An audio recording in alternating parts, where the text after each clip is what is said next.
आम आदमी पार्टी को करारी शिकस्त दी। आम आदमी पार्टी अपनी पराजय से उबर भी नहीं पाई है कि अब पंजाब में किसी तरह का कोई खेल ना हो जाए, इसके लिए आप पार्टी और अरविंद केजरीवाल तैयारियों में जुट गए। लेकिन राजनीतिक पार्टी और लोग भी कह रहे हैं कि अगर दिल्ली में कांग्रेस और आम आदमी पार्टी का गठबंधन हुआ होता तो शायद दिल्ली का समीकरण कुछ और ही होता। सामना में शिवसेना उद्धव गुट के नेता संजय राउत ने बड़ा खुलासा किया।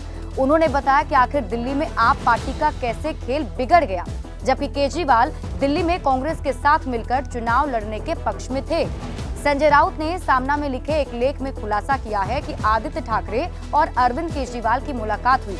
आदित्य ठाकरे से बातचीत में अरविंद केजरीवाल ने जो जानकारी दी है वो कांग्रेस की गठबंधन से जुड़ी नीतियों को एक्सपोज करती है।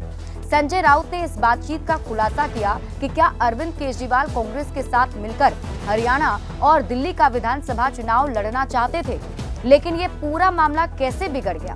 संजय राउत ने दावा किया है कि केजरीवाल ने हरियाणा विधानसभा चुनाव के दौरान कांग्रेस के साथ गठबंधन की पूरी कोशिश की, लेकिन कांग्रेस के अड़ियल रुख की वजह से ऐसा संभव नहीं हो पाया।